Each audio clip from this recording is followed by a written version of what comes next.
ஆனா மகாராஜா, சொல்லுக்கும் செயலுக்கும் வித்தியாசம் இருக்கும் இல்லையா? நீங்க என்ன சொல்ல வரீங்க குருதேவா? மகாராஜா, இந்த தேவைகள் தான் எல்லாத்துக்கும் காரணம்னா அப்புறம் இந்த உலகத்துல வேற எதுக்கும் முக்கியத்துவமே இருக்காது. சுயநலமா இருக்கிறதுக்கும் சம்பந்தம் இருக்காது. சொல்ல போனா இதுவும் ஒரு வகையில உண்மைதான் குருவே. அப்படின்னா நீ சொல்ல வந்ததுக்கான அர்த்தம் தேவைகளும் நிர்பந்தங்களும் மட்டும்தான் ஒரு மனுஷனை எதை வேணாலும் செய்ய வைக்குமா? என்ன வேணாலும் செய்ய வைக்கும். நான் 2வது முறையா உங்ககிட்ட கேட்கிறேன் பண்டித ராமகிருஷ்ணா, என்ன வேணாலும் செய்ய வைக்குமா? நானும் மறுபடியும் சொல்றேன் குருதேவா, எது வேணும்னாலும் செய்ய வைக்கும். அப்படின்னா இந்த குளிர்காலத்துல யாராவது ஒரு நபரால குளிர்ந்த நதி தண்ணிக்குள்ள ராத்திரி முழுக்க நிக்க முடியுமா? அதுவும் எந்த ஒரு உதவியும் இல்லாம. ஒருவேளை அந்த நபருடைய தேவையும் நிர்பந்தமும் அதிகமா இருந்தா நிச்சயம் தாக்கு பிடிப்பாங்க. பண்டித ராமகிருஷ்ணா, உன்னால இந்த விஷயத்தை நிரூபிக்க முடியுமா? நான் குருதேவரோட கருத்தை ஏத்துக்கிறேன்.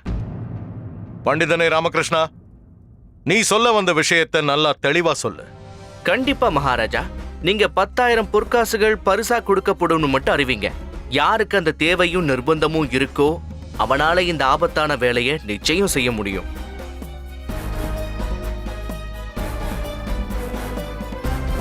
அனுமதி வழங்குறேன்.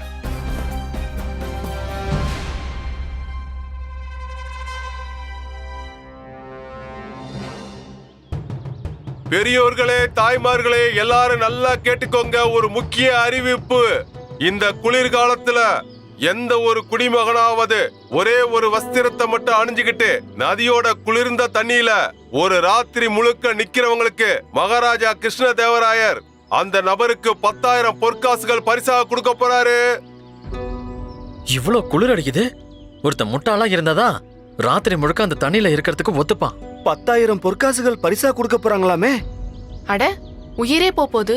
அந்த பணத்தை வச்சு நம்ம என்ன பண்ண போறோம்? நீ சொல்றதும் சரிதான். சாத்தியமே இல்ல. குளிர்ந்த தண்ணியில யாராலும் ஒரு நிமிஷத்துக்கு மேல நிக்க முடியாது. ராத்திரி முழுக்க எப்படி நிப்பாங்க? இல்ல இல்ல இல்ல இல்ல இல்ல அம்மா, இல்ல நீங்க போக கூடாதுமா. நில்லுங்க. சாலதா போக விடாத. என்ன ஆனாலும் சரி, நான் உங்களை போக விட மாட்டேன். அட நில்லுங்கம்மா, உங்களை நாங்க போக விட மாட்டேன். நீங்க அங்க போக கூடாது. லாமா, நீயே கேளு அம்மா எங்க போலாங்கன்னு. அம்மா, எங்க போறதுக்காக இப்படி துடிச்சுக்கிட்டு இருக்க? என்ன? எப்ப இந்த அரசாங்க அறிவிப்பை இவங்க கேள்விப்பட்டாங்களோ அப்போல இருந்து இவங்க அடம் பிடிக்கிறாங்க. ஏதோ ஒரு நதியோட குளிர்ந்த தண்ணியில ராத்திரி முழுக்க நிக்க போறாங்களாம். கண்டிப்பா 10,000 பொற்காசுகளை இவங்க ஜெயிச்சே தீர்வாங்களாம். என்ன மாச்சு, உனக்கு பைத்தியத்தை பிடிச்சிருக்கா? என்ன, இந்த மாதிரி நல்ல வாய்ப்பை யாரும் கைவிட மாட்டாங்க. அம்மா, அந்த வாய்ப்பை கைவிடுறதுதான் உனக்கு நல்லது. இல்லனா உன் உயிரையே கைவிட வேண்டி இருக்கும். எதுக்கு உன் உயிரை பணைய வைக்கிற? எனக்கு எதுவுமே ஆகாது. அவங்க அப்படிதான் சொல்லுவாங்க. நீ எதுக்கு சம்பாதிக்கணும்னு நினைக்கிறப்போ நான் இருக்கேன்ல. நீ இருக்க, அதனாலதான் இதெல்லாம் பண்ண வேண்டியதா இருக்கு. என்னோட முதுமை காலம் பாதுகாப்பா இருக்கணும். எனக்கு உன் மேல நம்பிக்கையே இல்ல. உன்னோட பதவி எப்ப வேணாலும் போலாம். நீ எப்ப வேணாலும் சிறைக்கு போகலாம். இல்லனா உனக்கு தூக்கு தண்டனை கிடைக்கிறதுக்கு கூட வாய்ப்பு இருக்கு. அதனால நான் இதை பண்ணியே ஆகணும். போகட்டும் விழு. ஏன்னா 10,000 பொற்காசுல சும்மா விழ முடியுமா? நான் அந்த பொற்காசை வச்சு நிறைய கொத்துமணி வாங்குவேன். கொத்துமணி வாங்குவியா? அடே பயமுடு, வந்துட்டான் பெருசா சொல்றதுக்கு. சாரதா, நீ ஒரு வேலை பண்ணு. நல்ல குளிரான தண்ணியை கொண்டு போய் குளியல் அறையில வை. அம்மா இப்பவே இந்த நிமிஷமே அதுல குளிக்க போறாங்க. சரியா அம்மா? உருப்படாதவனே, வேண்டாமா, விட்டுருமா. அம்மா அம்மா, உன் நல்லதுக்காக தான் சொல்றேன். வேண்டாம், இரு அம்மா, இரு. நல்ல கதையா இருக்கே. குளிர்ந்த தண்ணியில குளிக்க முடியாதுங்கிற, ஆனா ராத்திரி முழுக்க உன்னால எப்படி குளிர்ந்த தண்ணியில நிக்க முடியும்? அதுவும் இந்த குளிர் காலத்துல. அம்மா, உன் உடம்புல இருக்கிற எலும்பெல்லாம் கூட உறைஞ்சு போயிடும். அப்புறம் குளிர் தாங்க முடியாம நீ வரும்போது இப்படி விரைச்சு போய் தான் நடந்து வருவ. அதுக்கப்புறம் 10,000 பொற்காசுகளை வச்சு என்ன பண்ணிட போற? சொல்லு.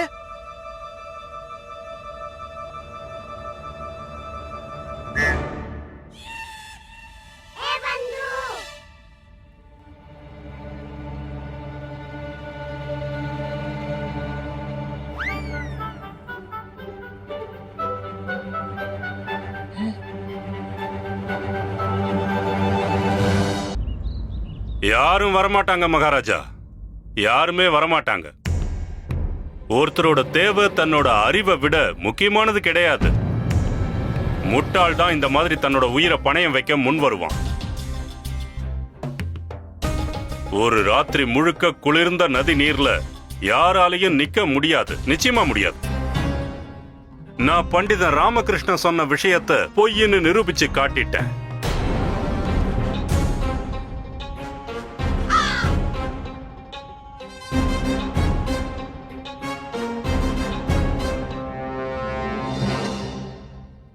மகாராஜா,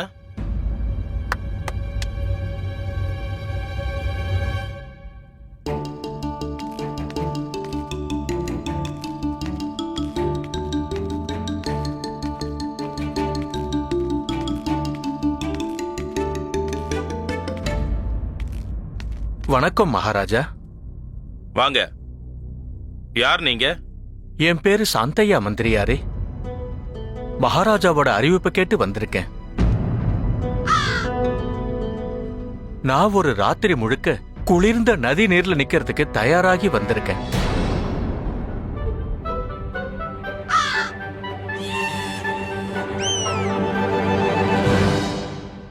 முட்டாளா நீங்க? முட்டாளான்னு கேக்குறேன்.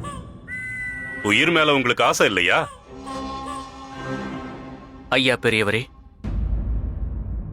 உங்களோட தைரியத்தை நான் மனசார பாராட்டுறேன். இருந்தாலும் உங்களுக்கே தெரிஞ்சிருக்கும், நீங்க ஏத்துக்கிற இந்த காரியம் உண்மையிலேயே ரொம்ப ஆபத்தானது. வாழ்க்கையை விட கஷ்டமானது வேற எதுவுமே இல்ல பண்டிதரே. எனக்கு பணம் அவசியம் தேவைப்படுது. என் நிலைமையை கொஞ்சம் புரிஞ்சுக்கங்க. உங்களுக்கு அப்படி என்ன பெரிய கஷ்டம் வந்திருக்கு? உயிரை விடுறதுக்கு தயாரா வந்திருக்கீங்க? வறுமையை விட பெரிய கஷ்டம் வேற என்னவா இருக்க முடியும் ஆச்சாரியரே? ஓ, என் மனைவி உடம்பு முடியாம படுத்திருக்கா, வைத்தியம் பார்க்கணும். அதோட என் பொண்ணு கல்யாணத்தை வேற நான் நிச்சயம் பண்ணிருக்கேன். இது எல்லாத்தையும் நான் சமாளிக்கணும்னா எனக்கு பணம் வேணும் மகாராஜா. ஒருவேளை உங்க நிலைமை இதுதான்னா மகாராஜா கிட்ட நீங்க உதவி கேட்டிருக்கலாமே. அவர் கண்டிப்பா உங்களுக்கு உதவி செஞ்சிருப்பாரு. அப்படி செஞ்சா என் தன்மானம் என்ன ஆகுறது? மகாராஜா கருணை உள்ளம் படைச்சவரு. அதுக்காக நான் பிச்சை எடுக்க முடியாது. நான் இந்த சவால்ல ஜெயிச்சிட்டு பணத்தை வாங்கிக்கிறேன்.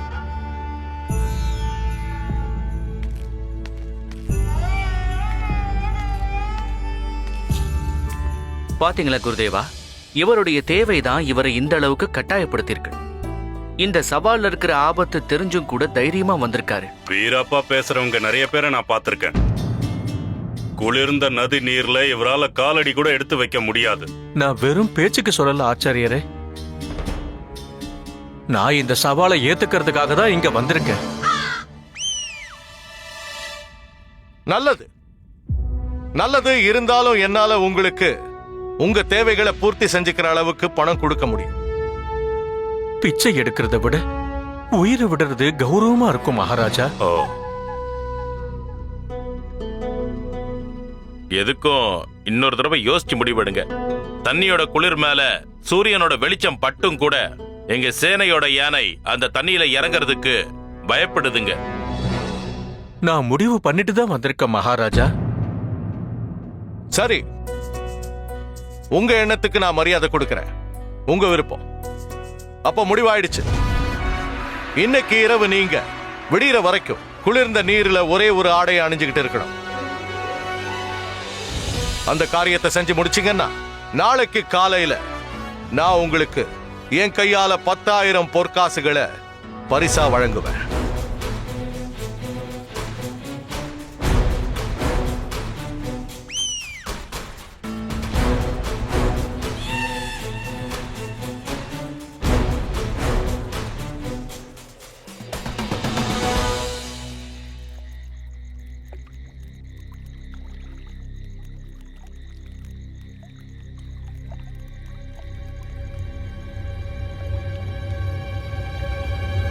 நல்ல வேலை குருஜி, குருமாதா வேண்டுதல்ன்ற பேர்ல உங்களுக்கு இப்படி ஒரு தண்டனையை கொடுக்காம விட்டுட்டாங்க. இல்லனா உங்க எலும்புல அப்படியே உறைஞ்சு போயிருக்கும். பயந்துட்டேன் கிழவன்.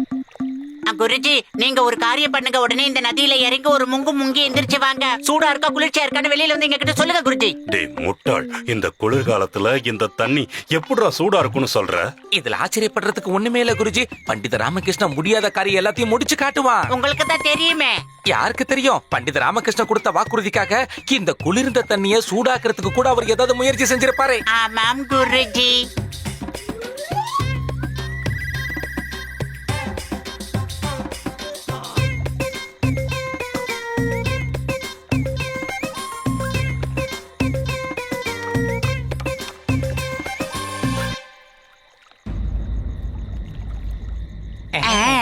வா, வா, வா.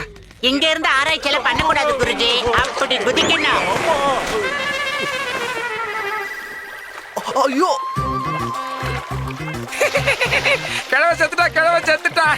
செத்து போயிட்டாரு இல்லடா, குருஜி உள்ள விழுந்துட்டாருன்னு டேய் சொல்லணும். மணி, குளிர் தாங்காம இந்த கிழவ கண்டிப்பா செத்து போயிடுவாட்டா. என்னடா கிழவனுக்கு சாமி வந்துருச்சா? யாராவது குருஜியை காப்பாத்துங்க. அது அப்படியே தூக்குங்க. வீரர்களே, தாமதமாவே வாங்க. போய் ஆச்சாரியரை கூட்டிட்டு வாங்க சீக்கிரம். பாத்தியா, இந்த கிழவனுக்கு இனிமே எந்த சந்தேகமும் வராது. ஏன்னா தண்ணி ரொம்ப குளிர்ச்சியா இருக்கு. ஆனா இந்த கிழவன் தான் தப்பிச்சுட்டானே மணி. ஆச்சாரியார உடனே அவர் வீட்டுல விட்டுட்டு வாங்க.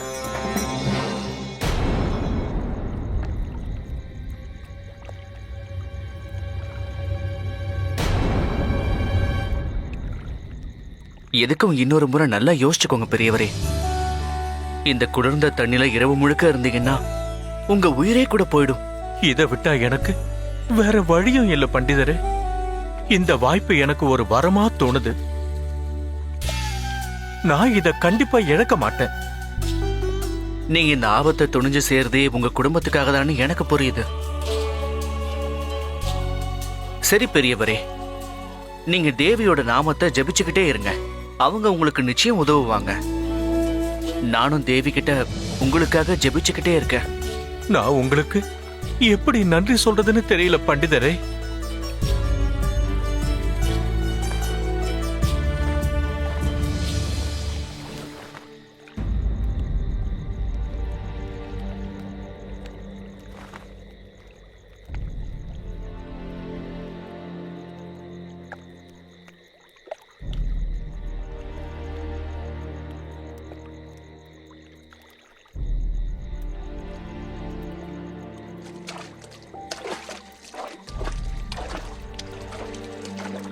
அம்மா தாயே, இந்த பெரியவரை காப்பாத்துமா. இவர் முயற்சியில இவர் வெற்றி அடையணும். நீதான் துணை இருக்கணும்.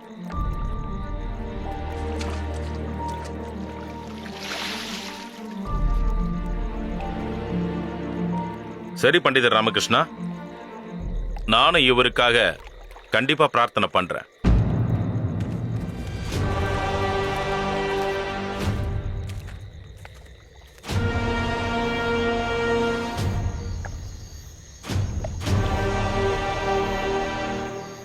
ஐயா பெரியவரே, மனசுக்குள்ள தேவியை நல்லா வேண்டிக்கோங்க. அதனால உங்களுக்கு சக்தி கிடைக்கும்.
பெரியவரே, உங்களுக்கு எதுவும் ஆகலையே?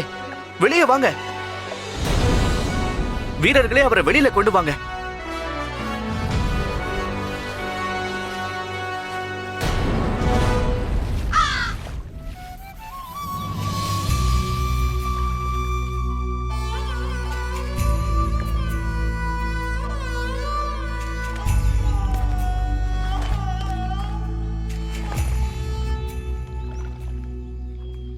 வாழ்த்துக்கள் பெரியவரே. சாத்தியமே இல்லைன்னு சொன்னதையும் நீங்க சாதிச்சு காட்டியிருக்கீங்க. இனி உங்க குடும்பத்துல இருக்கிற எல்லா பிரச்சனைகளுமே தீர்ந்து போயிடும். ஆச்சரியமா இருக்க. உங்களுக்கு எதுவும் ஆகலையா? நல்லதா இருக்கீங்களா? நீங்க மோசடி வேலை எதுவும் செய்யலல்ல? ஒரு ராத்திரி முழுக்க இந்த நதியில, அதுவும் குளிர்ந்த தண்ணியில எப்படி நிக்க முடிஞ்சது? இது சாத்தியமே இல்ல, அசாத்தியமான காரியம். ராத்திரி யாருக்கும் தெரியாம நதியில இருந்து வெளியே வந்திருக்கீங்க இல்லையா? வீரர்களே, இவர் ராத்திரி முழுக்க தண்ணியில தான் இருந்தாரா? ஆமா மந்திரியாரே, ராத்திரி முழுக்க தண்ணியில தான் இருந்தாரு. ஆமா மந்திரியாரே, ஒரு நிமிஷம் கூட அவர் தண்ணியை விட்டு வெளியே வரல. ராத்திரி முழுக்க அங்கேதான் இருந்தாரு. நான் கூட இங்கேயே தான் இருந்தேன். அற்புதமான காரியம் செஞ்சிருக்கீங்க சாந்தையா. இதை எப்படி பண்ணீங்க? கொஞ்ச தூரத்துல கோயில்ல ஒரு விளக்கு எரிஞ்சுகிட்டே இருந்தது. நான் என்னோட முழு கவனத்தையும் அங்க தொடர்ந்து எரிஞ்சுகிட்டு இருந்த விளக்கு மேல என் கவனத்தை செலுத்தினேன். அதோட பிரகாசத்தை என்னோட ஆழ் மனசுல உணர்ந்துகிட்டே இருந்தேன். நான் உஷ்ணமாகற மாதிரி யோசிச்சேன். காளி அம்மனோட பெயரை என்னோட மனசுக்குள்ள ஜபிச்சுக்கிட்டே இருந்தேன். தீபத்தோட வெளிச்சத்திலே என் கவனத்தை செலுத்தின. குளிரா இருக்குங்கிற எண்ணத்தை ஒதுக்கிட்டேன். இப்படிதான் நான் ராத்திரி பூரா இருந்தேன். அதுல ஜெயிச்சு இருக்கேன். அதான பார்த்தேன். நான் நினைச்சேன் இவரு தந்திரமா நம்ம எல்லாரையும் ஏமாத்திருக்காரு மகாராஜா. இல்லன்னா யாராலையும் இந்த குளிர்ந்த தண்ணியில ராத்திரி முழுக்க இருக்கவே முடியாது. இவர் தீபத்தோட உதவியை எடுத்துக்கிட்டாரு, அந்த சூட்டை தனக்குள்ள இழுத்துக்கிட்டாரு. அதனாலதான் இந்த தண்ணியில இவரால நிக்க முடிஞ்சிருக்கு. இவர் இந்த சவால்ல தோல்வி அடைஞ்சிருக்காரு மகாராஜா. என்ன, ஏன் இப்படி புரிஞ்சுக்காம என்னென்னமோ உளறீங்க ஆச்சாரியாரே? தூரத்துல இருக்கிற ஒரு விளக்க பார்க்க கூடாதுன்னு யார் அவருக்கு நிபந்தனை போடவே இல்லையே. பண்டித ராமகிருஷ்ணா, நீ மறந்திருக்க மாட்டேன்னு நினைக்கிறேன். எந்த ஒரு உதவியையும் எடுத்துக்க கூடாதுன்னு சொல்லிருக்கோம்ல,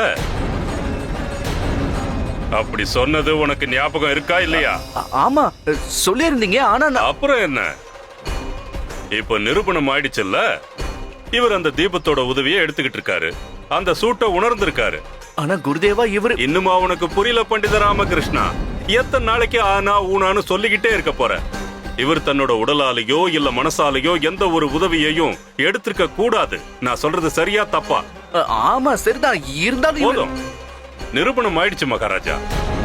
பண்டித ராமகிருஷ்ணனும் இதுக்கு ஒத்துக்கிட்டான். இவர் இந்த சவால்ல தோல்வி அடைஞ்சிருக்காரு. இவருக்கு 10,000 பொற்காசுகள் என்ன, ஒரு செல்லா காசை கூட கொடுக்க கூடாது.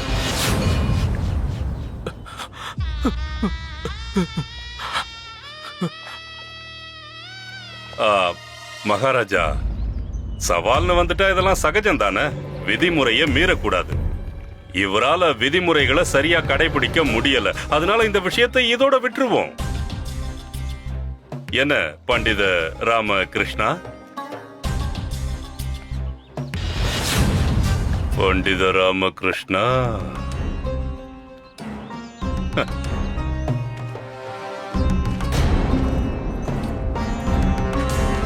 நீங்க வருத்தப்படாதீங்க ஐயா, தைரியமா இருங்க. உங்களுக்கு நியாயம் கிடைச்சே தீரும். நான் உங்களுக்கு துணையா இருப்பேன், சரிங்களா?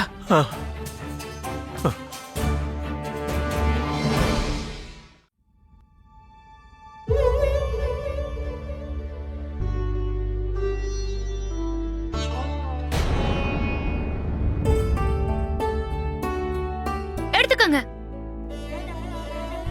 எதை? உங்க முன்னாடி நான் சாப்பாடு வச்சிருக்கேன், அதை எடுத்து நல்லா சாப்பிடுங்க. காலையில இருந்து நீங்க எதுவுமே சாப்பிடாம இருக்கீங்க.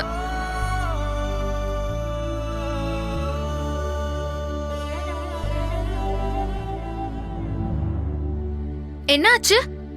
ஏன் காலையில இருந்து அமைதியாவே உட்காந்துருக்கீங்க? யார் கூடயும் எதுவும் பேசவும் மாட்டேங்கிறீங்க. இப்போ என்னதான் பிரச்சனை? எதை பத்தி யோசிச்சுட்டே இருக்கீங்க?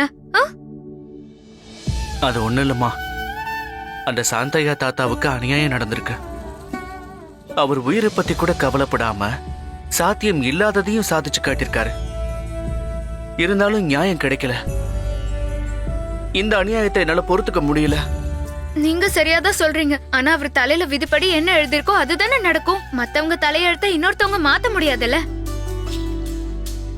சாப்பாடு தட்டை முன்னாடி வச்சு ரொம்ப நேரம் ஆச்சு, ஆனா நீங்க சாப்பிடவே மாட்டேங்கிறீங்க. தட்டையே பாத்துட்டு இருந்தா உங்க வயிறு நிறையாது. சீக்கிரமா சாப்பிடுங்க.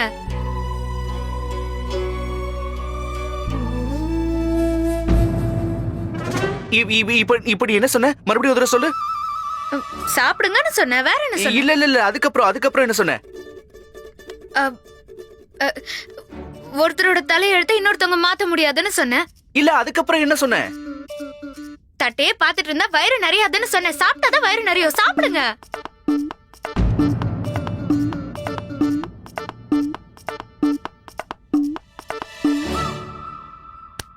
யோசனை வந்துருச்சு. இப்ப பாருங்க, நான் அந்த சாந்தையா பெரியவருக்கு நியாயம் கிடைக்க உதவி பண்ணுவேன். மகாராஜா, விஜயவாடா சமஸ்தானத்துல ஒரு பெரிய பிரச்சனை உருவாகி இருக்கு. அந்த பிரச்சனைக்கு தீர்வு கண்டுபிடிக்கணும்னா நான்... வணக்கம் மகாராஜா, என்ன மன்னிக்கணும். இன்னைக்கு நான் திரும்பவும் தாமதமா வந்திருக்கேன். ஆனா இதுக்காக நான் ஏற்கனவே அனுமதி வாங்கியிருந்தேன். ஏன்னா நாளைக்கு கொடுக்க போற விருந்துக்காக நல்ல ஏற்பாடுகள் செய்ய வேண்டியிருக்கு. நீ எந்த மாதிரி விருந்த பத்தி சொல்லிட்டு இருக்க ராமகிருஷ்ணா? மகாராஜா, இந்த விருந்துக்கு பின்னாடி ஒரு விசேஷமான பலன் இருக்கு. ஆனா அது என்னங்கறத நான் உங்களுக்கு விருந்து முடிஞ்சதுக்கு அப்புறம் தான் சொல்ல முடியும். நீங்களும் உங்க மகாராணிகளும் என்னோட இல்லத்துக்கு வரணும். குருதேவா நீங்களும் தான். கனிமணி நீங்களும் தான். நீங்களும் தான் மந்திரியாரே. உங்க எல்லாருக்கும் விருந்துக்கு அழைப்பு கொடுக்கறதுக்காகத்தான் நான் இப்ப இங்க வந்திருக்கேன். அவ்வளவுதான். இப்ப மகாராஜாவோட அனுமதி இருந்தாலே போதும். நிச்சயம் பண்டிதனே ராமகிருஷ்ணா, நிச்சயம். நீ ஒரு விருந்துக்கு ஏற்பாடு செஞ்சிருக்கேன்னா அதனால நிச்சயமா பிரயோஜனம் இருக்கும். சரி பண்டித ராமகிருஷ்ணா, உன்னோட அழைப்பு மகாராஜாவே ஏத்துக்கிட்டாருன்னா நானும் கண்டிப்பா வரேன். ரொம்ப நன்றி குருதேவா. மகாராஜா, இந்த விருந்து எப்படி இருக்கும்னா இனி நீங்க யாரும் உங்க வாழ்க்கையில மறக்க முடியாத அளவுக்கு இருக்கும். அப்படியா?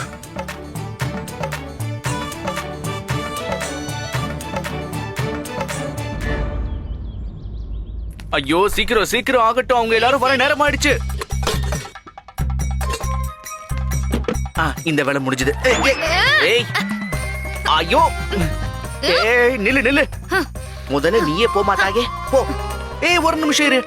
என்னங்க, நான் வேலை செஞ்சுட்டு இருக்கேன்ல. நானும் வேலை விஷயமா தானே சுத்திக்கிட்டு இருக்கேன். சரி சரி, கவலைப்படாதீங்க. சமையல் எல்லாம் தயாராயிடும். அதுவும் சுவையான சமையல். இல்ல 3 விஷயங்களை ஞாபகம் வச்சுக்க. லட்டுவ அம்மா கண்ணுல படாம பாத்துக்க. இல்லனா பாத்திரத்துல இருக்கிற எல்லா லட்டுவையும் அவங்களே முழுங்கிடுவாங்க. விருந்தாளிங்க வெறும் வயித்தோட தான் போகணும். அத பத்தி நீ கவலைப்பட வேண்டிய அவசியமே இல்ல. நான் லட்டுவ சாப்பிடவே மாட்டேன். இருந்தாலும் லட்டுவோட ருசி எப்படி இருக்குன்னு பார்த்துதானே ஆகணும். அதுல குறை இருக்க கூடாதுல்ல. அதனாலதான் நானு 5 லட்டுவ சாப்பிட்டுட்டீங்களா? ரொம்ப ருசியா இருந்துச்சா? போது கொடுத்துருமா. சாப்பிட்டது போதுமா? 5 பத்தாத உனக்கு? இன்னொரு முக்கியமான விஷயம், அந்த விருந்து ஏற்பாடுகளை பாத்தியா, எல்லாத்தையும் தயாராவே வச்சுக்க. சாப்பாட்டுல எந்த ஒரு குறையுமே இருக்க கூடாது. எல்லாரும் பயங்கர பசியோட வருவாங்க. நீங்க எத்தனை தடவை தான் ஞாபகப்படுத்திட்டே இருப்பீங்க. நான் எல்லாத்தையும் சரியா தயார் பண்ணிட்டேங்க. மகாராஜா கிருஷ்ணதேவராயர் வருகை தருகிறார்.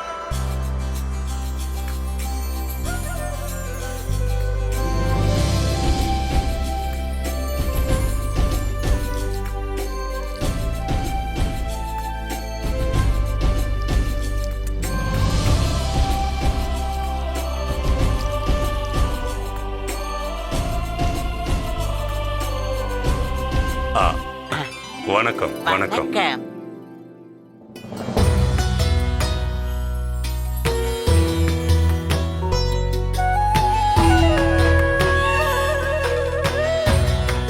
பாயாசம் எடுத்துக்கோங்க. அப்பதான் பசியை நல்லா துண்ணி விடும். நீங்களும் வயிறு நிறைய சாப்பிடலாம். குடிங்க குடிங்க.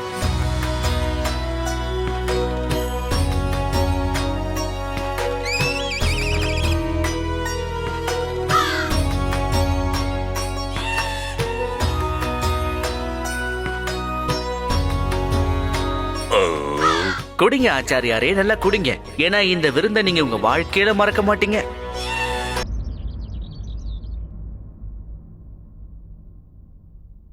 இன்னைக்கு என்னவோ எனக்கு பசி கொஞ்சம் அதிகமாவே இருக்கு.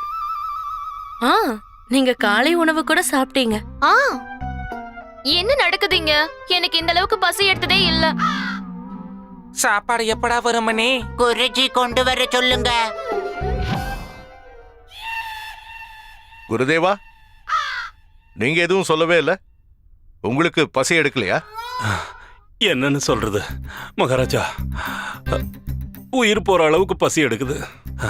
பசி தாங்க முடியல. விருந்துன்னு சொன்னதுனால எங்க குருஜி காலையில இருந்து ஒண்ணுமே சாப்பிடல. அப்பதானே வயிறு முழுக்க நல்லா அமுக்க முடியும். என்ன குருஜி? சொன்னடமணி. பண்டிதர் ராமகிருஷ்ணா, இதுக்கு மேல காக்க வைக்காதீங்க. சாப்பாடு பரிமாறுங்க. சாப்பாடு தயார் மந்திரியாரே. ஆனா நம்ம குருதேவருக்காக ஒரு சிறப்பான சமையல் பண்ணிக்கிட்டு இருக்காங்க. ஏன்னா இவர் மகா புருஷர், சிறந்த ஞானி, பெரிய மகான், மரியாதைக்குரியவர் இல்லையா? என்ன சமையல்? பசுவோட நெய்யில செஞ்ச அல்வா, அதுவும் 2 பாத்திரம் நிறைய வரப்போகுது. அப்புறம் எதுக்காக காக்க வைக்கிற? கொண்டு வா, அந்த அல்வாவை கொண்டு வா. கொஞ்சம் பொறுமையா இருங்க குருதேவா, செஞ்சுக்கிட்டு இருக்காங்கல்ல. அது மட்டும் இல்லாம இந்த அல்வாவோடைய ருசியை நீங்க வாழ்க்கை முழுக்க மறக்க போறதில்ல. அப்படின்னா சரி, கண்டிப்பா காத்துக்கிட்டு இருக்கேன். கிடைச்சா போதும். இதோ சாப்பாடு வந்துடுச்சு.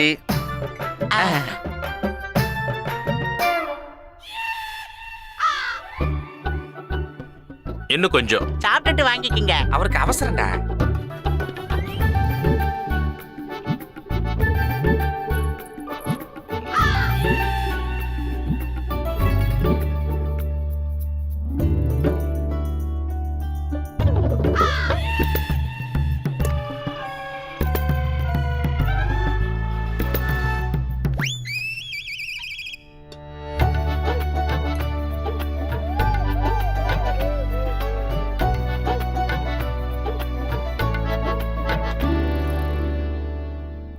சாப்பாடு ரொம்ப பிரமாதமா இருக்கு. எனக்கு மட்டும் வாய்ப்பு கொடுத்தீங்க, இன்னைக்கு உட்காந்து இதே இடத்துல மொக்கு மொக்குன்னு மொக்கிடுவேன். இத செஞ்ச உங்க கைக்கு தங்க காப்ப போடணும். இன்னைக்கு நான் திருப்தியா சாப்பிட போறேன்.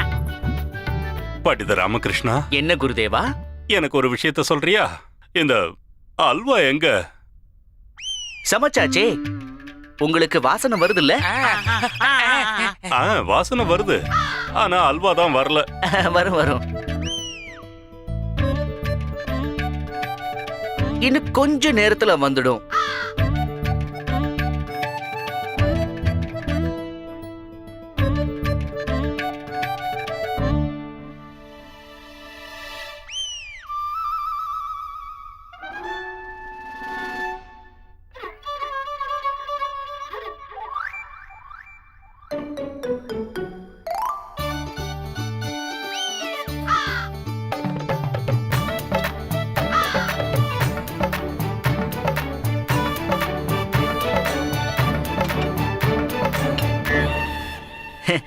இந்தாங்க குருதேவா, இப்போ இந்த அல்வாவை சாப்பிட்டு சந்தோஷமா இருங்க. சந்தோஷம் அடையணுமா? கண்டிப்பா அடையறேன். ஆனா எப்படி அடையறது? முதல்ல பரிமாறினா தானே. குருதேவா, உங்களுக்கு தான் இதோட வாசனை வருது இல்ல? வருது வருது, எத்தனை தடவை சொல்றது? நல்ல வாசனை வருது, அத பரிமாறு. அப்படின்னா இத வாசனை பிடிச்சுக்கிட்டே உங்க வயித்தை நிரப்பிடுங்களேன். இத நீங்க சாப்பிட வேண்டிய அவசியம் என்ன இருக்கு? பண்டிதர் ராமகிருஷ்ணா, என்ன விளையாட்டு இது? இது என்னால பொறுத்துக்கவே முடியல. விளையாட்டு இல்ல குருதேவா, உண்மையதான் சொல்றேன். இந்த அல்வாவை சாப்பிட்டு இல்ல, இதோட வாசனையை முகர்ந்துகிட்டே நீங்க உங்க வயித்தை நிரப்பிக்கோங்க.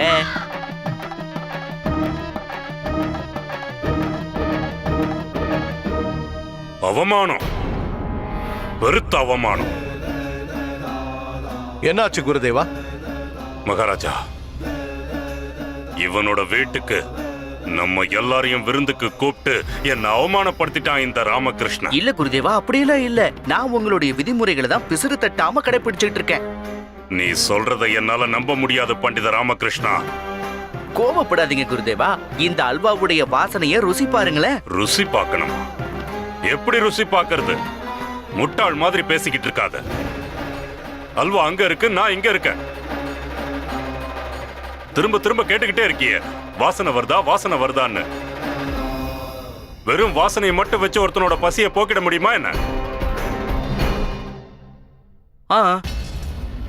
எங்கேயோ தூரத்துல தெரியற சின்ன வெளிச்சத்தை பார்த்துக்கிட்டே தண்ணியில இருக்கிற சாந்தையாவுக்கு உடம்புல உஷ்ணத்தை உருவாக்கிக்க முடியும்னா, அப்போ இந்த அல்வாவோட வாசனையால உங்க வயித்தை நீங்க நிரப்பிக்க முடியாதா என்ன குருதேவா?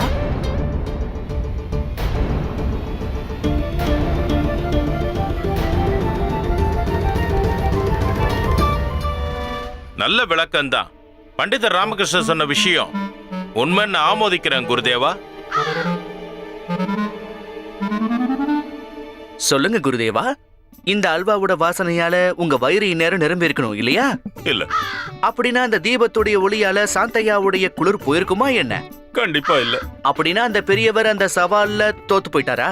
இல்ல இல்ல.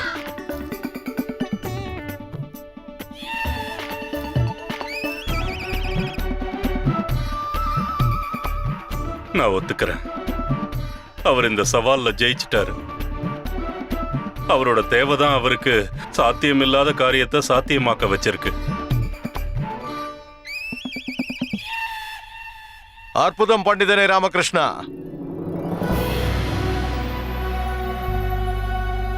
நான் உங்ககிட்ட இதைத்தான் எதிர்பார்த்தேன். இன்னைக்கு நீ எங்க எல்லாருடைய கண்களையும் திறந்துட்ட. இன்னைக்கு நான் அறிவிக்கிறேன், சாந்தையா அன்னைக்கு பரிசுக்கு தகுதியானவராய் இருந்தார்.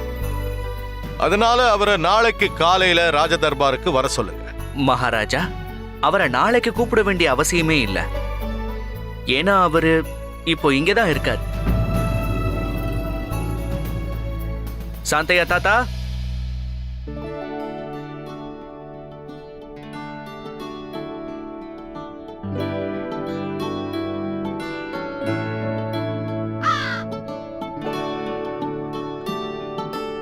பண்டிதனே ராமகிருஷ்ணா, உன்னுடைய தன்னம்பிக்கையை நினைச்சு எனக்கு பெருமையா இருக்கு.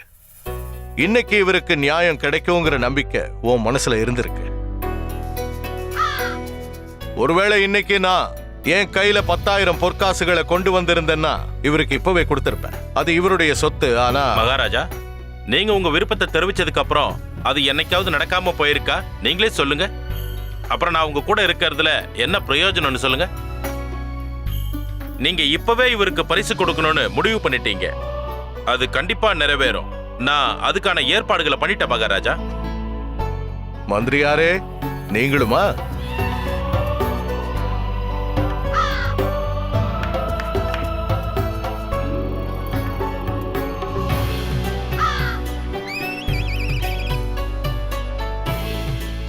இந்தாங்க மகாராஜா, உங்க வாக்க நிறைவேத்துங்க.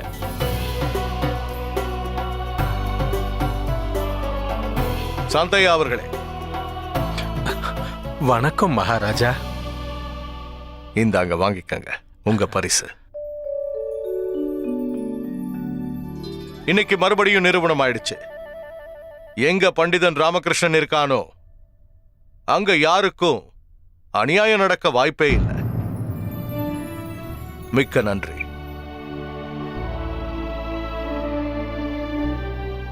உங்க உதவியை என்னால கடைசி வரைக்கும் மறக்க முடியாது பண்டிதரே.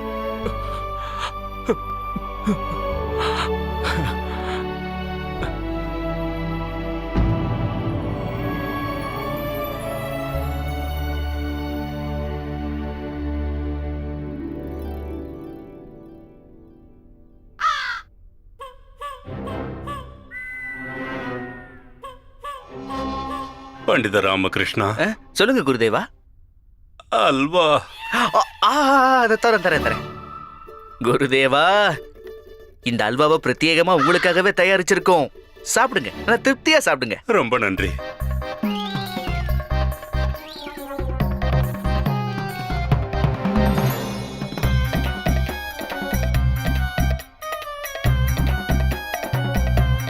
ஒரு வழியா நியாயம் வெற்றி அடைஞ்சிருச்சு.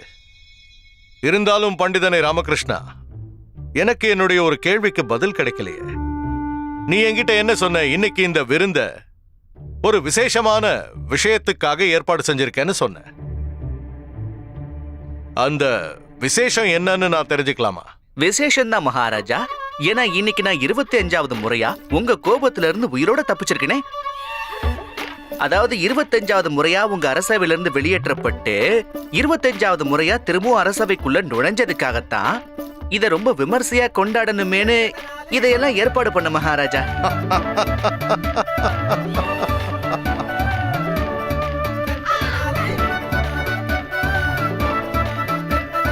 அற்புதம் பண்டிதனே ராமகிருஷ்ணா, அற்புதம்.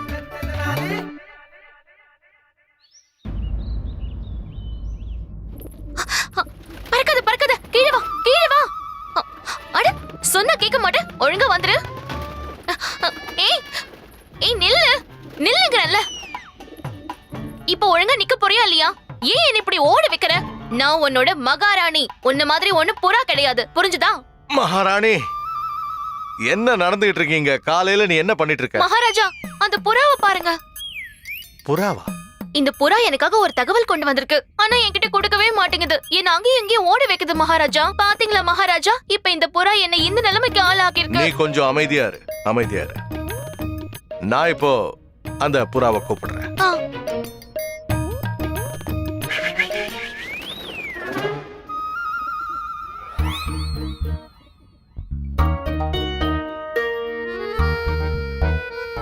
இதோ தகவல்.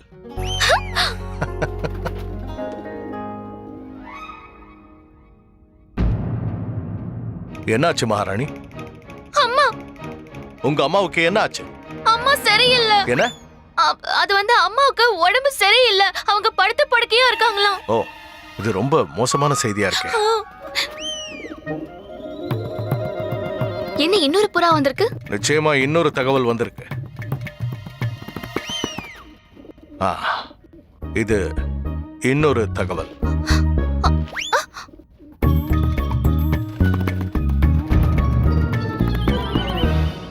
என்னாச்சு சின்ன மகாராணி? ஒன்னும் பிரச்சனை இல்லையே? மகாராஜா, எங்க அம்மா என்ன பார்க்கணுமா? உடனே வர சொல்லிருக்காங்க. அவங்க உயிருக்கு ஏதோ ஆபத்து வந்திருக்கு. மகாராஜா, எனக்கு ரொம்ப பயமா இருக்கு மகாராஜா. அம்மாவை நினைச்சா ரொம்ப கவலையா இருக்கு. ஒண்ணும் இல்ல, அமைதியாரு அமைதியாரு. நீ கொஞ்சம் தைரியமா இரு மகாராணி, எல்லாம் நல்லபடியா நடக்கும். மகாராஜா, இன்னொரு புறா வந்திருக்கு.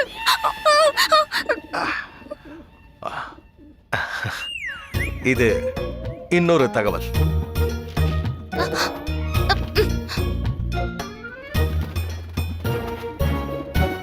இதுல என்ன எழுதியிருக்கு மகாராணி? மகாராஜா, இந்த தகவலை நீங்களே படிச்சு சொல்லுங்களேன். கெட்ட செய்தி எதுவுமே இருக்க கூடாது. எனக்கு இது படிக்க தைரியமே இல்ல. பயப்படாத, நான் படிக்கிறேன்.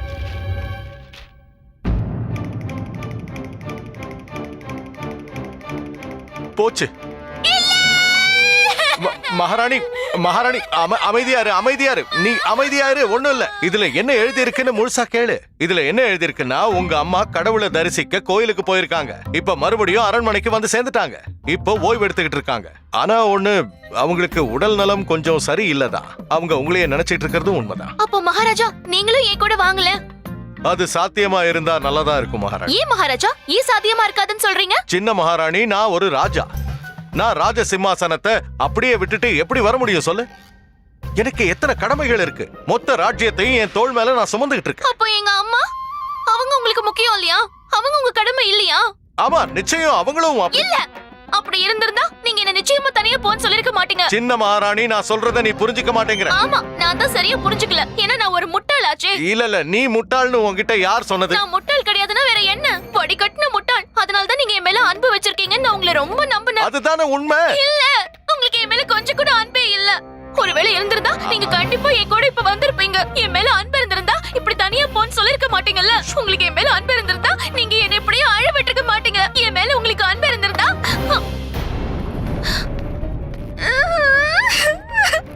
உடனடியா வர சொன்னேன்னு மகா மந்திரி திம்மரசுவையும் பண்டிதன் ராமகிருஷ்ணனையும் என்னோட விசேஷ அறைக்கு வந்து சேர சொல்.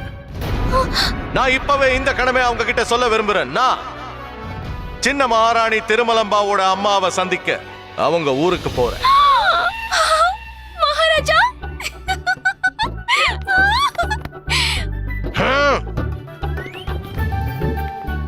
மகாராஜா, நீங்களும் என் கூட வரீங்கன்னு என்னால நம்பவே முடியல. ஆமா மகாராணி, நான் உன் கூட வரப்போறேங்கிற விஷயத்த என்னாலையும் நம்பவே முடியல.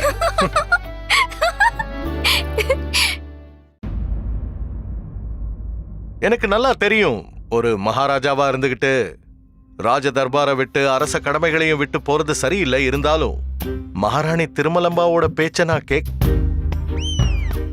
அதாவது என்ன சொல்ல வந்தேன்னா, மகாராணி திருமலம்பாவோட அம்மா இருக்காங்களே, அவங்களுக்கு உடல் நலம் சரியில்லை. அதனால எனக்கு தெரிஞ்சு நான் அவங்கள போய் சந்திக்கிறது ரொம்ப முக்கியம்னு நினைக்கிறேன். அவங்க கூட நான் இருக்கணும். அதனால அங்க போகணும்னு முடிவெடுத்துட்டேன். என்ன சொல்றேன்னு புரியுதுல மந்திரி? ஆமா புரியுது மகாராஜா. உங்க மாமியாருக்கு உடம்பு சரியில்லைன்னா நீங்க கண்டிப்பா போய் தானே ஆகணும். மகாராஜா, நீங்க தாராளமா போயிட்டு வாங்க. இங்க இருக்கிற பணிகளை நாங்க பாத்துக்கிறோம். மகாராஜா, நீங்க போறதுக்கு முன்னாடி நான் உங்ககிட்ட ஒண்ணு கேட்கணும்னு நினைக்கிறேன். நீங்க இங்க இல்லாத நேரத்துல மகாராஜாவோட அதிகாரத்தை யாருக்கு கொடுக்க போறீங்க? அதாவது உங்களோட கௌரவமான பதவியை யார் பாத்துக்க போறாங்க? நாங்க எல்லாரும் யாரோட உத்தரவுப்படி நடக்கிறது? என்ன மந்திரியாரே இப்படி கேட்டுட்டீங்க? நீங்க தான் இருக்கீங்கல்ல. விஜயநகரத்திலேயே நம்ம அரசவையிலேயே எல்லார விடவும் மூத்தவர், எல்லார விடவும் விசுவாசமானவர், எல்லார விடவும் அனுபவசாலி நீங்க தானே. நம்ம ராஜ்யத்தோட காரியங்களை பத்தி உங்களை விட வேற யாருக்கு நல்லா தெரிஞ்சிருக்கும். அதனால நான் இல்லாத போது நம்ம ராஜ்யத்தை நீங்களே வழி நடத்துங்க. நானா? என்ன சொல்றீங்க மகாராஜா? பண்டிதர் ராமகிருஷ்ணன் இருக்கும்போது என்னால எப்படி சமாளிக்க முடியும்? மகாராஜா, உங்க பதவியில இருக்க போறவங்க நம்ம அரண்மனைக்கு வர்ற எல்லா பிரச்சனைகளுக்கும் தீர்வு சொல்ற திறமசாலியா இருக்கணும். அதுவும் நேர்மை தவறாம இருக்கணும். எனக்கு என்ன தோணுதுன்னா, இந்த கடமையை பண்டிதர் ராமகிருஷ்ணனால மட்டும்தான் செய்ய முடியும். மகாராஜா, இந்த காரியத்தை நம்ம அரசவையில இருக்கிற புத்திசாலியானவங்க மட்டும்தான் செய்யணும். அதான் பண்டிதர் ராமகிருஷ்ணன் இருக்கார்ல. மந்திரியாரே, என்ன பேசிக்கிட்டு இருக்கீங்க? என்ன பண்டிதர் ராமகிருஷ்ணா, நீங்க ஞானியாச்சே, புத்திசாலியும் கூட. உங்களுக்கு நம்ம அரசவையில சிறந்த தகுதியும் சிறந்த அனுபவமும் இருக்கு. உங்களை விட சிறந்தவரு வேற யாரும் இல்லைன்னு நினைக்கிறேன். அப்புறம் நான் தான் உங்க கூட இருப்பேன்ல.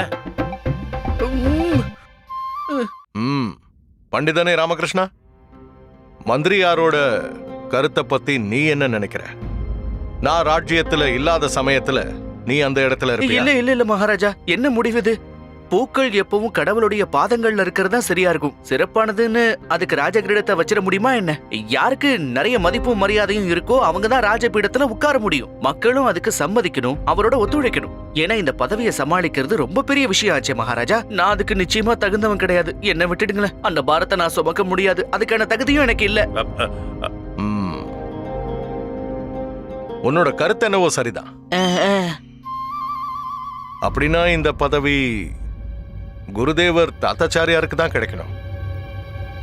சரியான முடிவு. ஏன்னா அவர் அளவுக்கு இங்க பெரிய புத்திசாலியோ இல்ல அனுபவசாலியோ வேற யாரு இருக்காங்கன்னு கேக்குறேன். என்ன பொறுத்த வரைக்கும் ஆச்சாரியார் தாத்தாச்சாரியாரை தவிர உங்க பதவியில இருக்க வேற யாருக்குமே அருகதை கிடையாது. இருந்தாலும் பண்டிதர் ராமகிருஷ்ணா ஆச்சாரியார் அவர் பெரிய வித்வானாச்சே. ஆச்சாரியார் முக்காலத்தையும் உணர்ந்தவராச்சே. நம்ம ஆச்சாரியார். இந்த விஜயநகர மக்களே அவரை மகாராஜாவுக்கு நிகரா பூஜிக்கிறாங்களே மந்திரியாரே. இந்த பதவிக்கு ஆச்சாரியாரை தவிர வேற யாருமே தகுதியானவங்க கிடையாது. அதோட கொஞ்சம் யோசிச்சு பாருங்க, வேற யாருக்காவது இந்த பதவியை ஒப்படைச்சிங்கன்னா ஆச்சாரியாருக்கு இந்த விஷயம் தெரிஞ்சு அவர் மனசு எவ்வளவு வேதனைப்படும். மகாராஜா அவர் மேல நம்பிக்கை இல்லாம வேற யாருக்கும் இந்த பொறுப்பு ஒப்படைச்சிட்டாருன்னு வேதனைப்படுவார் இல்லையா? அதுவும் உண்மைதான். இந்த மாதிரி விஷயங்கள்ல குருதேவர் கொஞ்சம் உணர்ச்சி வசப்படுவார். அதத்தான் நானும் சொல்ல வந்தேன். அவருக்கு ரொம்ப பிஞ்சு மனசு. அவர் எந்த விஷயத்தை எப்படி எடுத்துப்பாருன்னு யாரு கண்டாங்க? இதெல்லாம் வெறும் கொஞ்ச நாளைக்கு தானே மந்திரியாரே.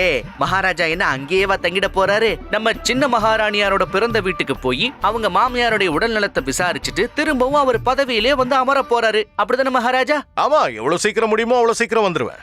அவங்கள நலம் விசாரிச்சுட்டு உடனடியா வந்துருவேன். பாத்தீங்களா, நான் சொன்னேன்ல. அதுவும் இல்லாம ஆச்சாரியாருக்கு துணையா நாம 2 பேரும் இருக்க போறோம்ல. எந்த ஒரு ஆபத்தையும் நெருங்க விட மாட்டோமே.